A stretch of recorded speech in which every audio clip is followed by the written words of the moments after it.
Look, when you're going on long drives, stopping every couple hours to take a break and stretching is a must, an absolute must for you.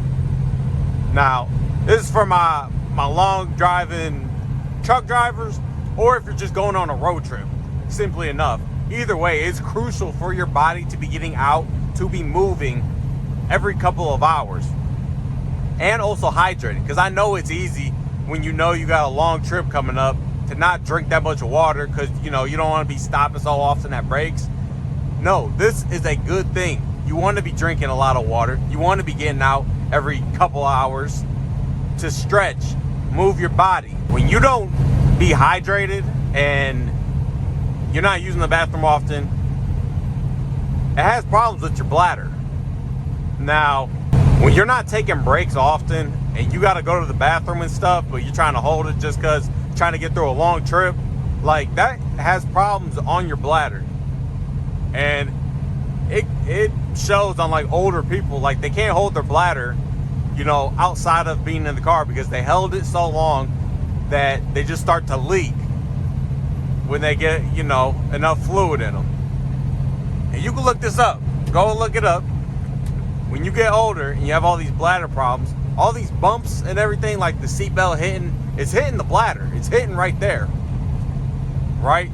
So over time, it's wear and tear on your body to where when you're in your later stages in life and, you start to get the slight urge to pee, you're just going to go on yourself because you messed up your bladder doing stuff like this from long drives. Now, stretching is honestly vital for your blood and your muscles because stiffness is not a good feeling. And it prolongs after you get out of the car. If you're sitting for too long, say 4 to 6 hours or something, you're not stretching, you're not moving, like your body is gonna get cramped up and you're gonna be aching for a couple days because of that. So you wanna get out, you wanna stretch a little bit, move, go on a little lap of a walk, and then you can get back to it, right? I'm not saying you gotta take half-hour breaks every couple hours, no. At least a little 5-minute break. And with these little breaks, it helps keep your alertness up. Like, I know it's kind of easy to get drowsy being on the road, you're not trying to drink too much caffeine, you drink a little bit, but I mean, looking at the road all the time, it happens, right? It helps keep your alertness up because every time I feel like I get out and I have a stop, I like wake up, I feel rejuvenated again, just because getting out and moving, it wakes you up. So that's another pro as well. And if you're feeling like these trips are kind of long and boring, honestly, just switch up what you listen to. For me, I listen to different genres of music. So my main was probably listening to like the new hip hop type stuff, but obviously being on the road for so long, hours on hours, I outplayed a lot of the things I listened to. Even all the new stuff, I outplayed it. So what I do, I bounce genres. I listen to old school rap. And then I listen to like 80s pop or some rock, some like switching it up, pop, 2000s pop, stuff like that. Switch it up. And then you feel it's not such a mundane experience when you're driving for that long. Even getting into podcasts, find something that you're interested in, whether it's just regular videos, listening videos, or podcasts. Turn something on that might interest you.